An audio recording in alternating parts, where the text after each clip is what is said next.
None so fitted to break the chains as they who wear them. None so well equipped to decide what is a fetter. Words spoken by the great James Connolly.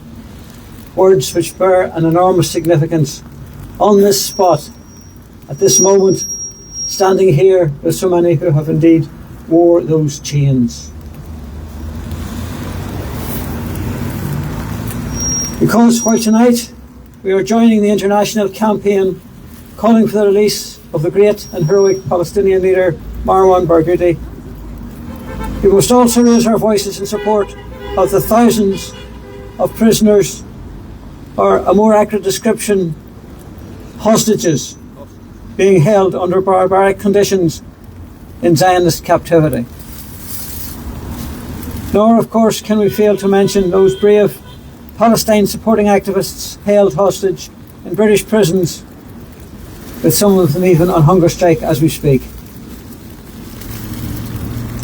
First, though, allow me to return to the man that is Marwan Barghouti. Marwan Barghouti has been described by that bastion of the British conservative media, The Economist, as the world's most important prisoner.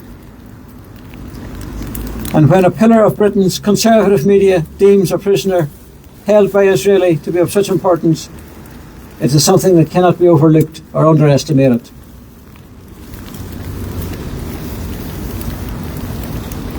Marwan Barghouti is indeed just such a person, a political activist, a strategist, and a leader of such stature that even his critics and enemies recognise the power within his being. So immense is his stature that the Zionist regime has had him incarcerated for the past 23 years, much of which time he has spent in cruel conditions, solitary confinement, vicious beatings, and for long periods deprived of access to his family.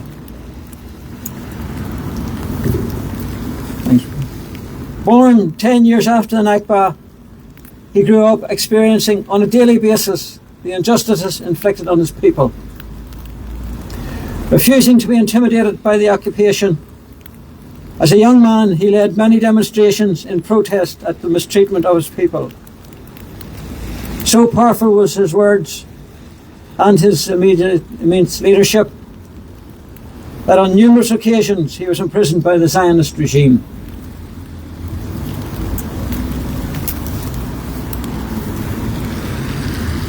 However, through those terms of imprisonment, Marwan Barghouti's reputation and standing within the Palestinian community grew. His intelligence, his personality, and his commitment to the cause of his people not only made him known across Palestine, but also brought him to the attention of the leader of the PLO, Yasser Arafat. Yasser Arafat saw in the young man a potential leader for the future and entrusted him with several important tasks at home and abroad. And it has been often said that Arafat saw Marwan Barghouti as his successor. However, in 2002, as the duplicitous behaviour of the Israeli government with its treatment of the Oslo Accord rendered any possibility of a fair and reasonable settlement arriving, Palestinian resistance naturally increased, and the Israeli military captured Barghouti as part of its response to the inevitability of the backlash against its treacherous behaviour as a result of the Oslo Agreement. Barghouti was brutally treated while under interrogation and eventually sentenced to 3 life terms for allegedly ordering military action against the Zionist state. His trial was held in public, unlike so many others. Held in public in the expectation by the Israeli authorities that doing so would undermine his credibility within the community. However, this gambit failed. It did not work out well for his captors, as he made several rousing speeches from the dock that only enhanced his reputation and his credibility. For several years after he was sentenced, he was held in solitary confinement,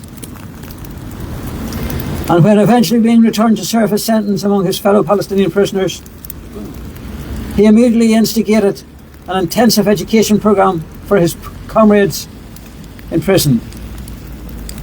Incredibly, over the following years, more than 1,000 Palestinian prisoners achieved degree-level qualifications thanks to the efforts of Barghouti. Amazing as that feat was, he did not confine his energy or his talents to educating his comrades. In 2006, he oversaw the drafting of what has become known as one of the most influential documents in the long struggle of the Palestinian people.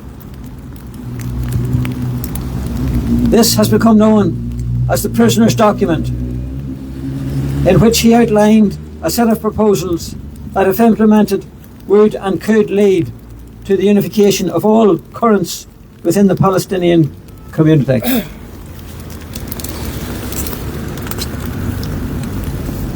Consequently, he is now recognised as one of the few, if not the only, leading figure among the resistance, a man capable of winning the confidence of all parties involved in the struggle. It is no coincidence, therefore, that in spite of his long affiliation with the Fatah organisation, that when Hamas issued its demand for prisoners' release, he was listed number 2 in order, behind only the legendary fighter Ahmad Sadat. Need we say more about his importance to the struggle for justice for Palestinians and its people? Because together with Sadat, they can build the solidarity and unity that is essential for progress for the Palestinian people and its cause. Therefore, the campaign being launched tomorrow demanding his release is of crucial importance, not only to the Palestinian people, but to humanity in general. We who have known the cruelties of long-term imprisonment at the hands of an oppressive regime understand that we have an obligation to do what we can to further this cause, and so we will.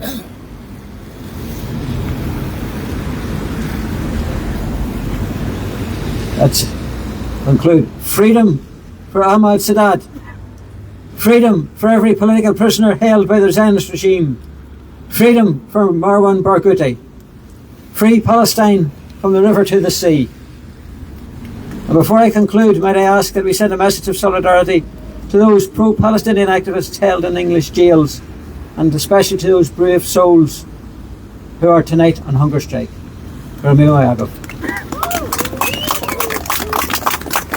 Thanks.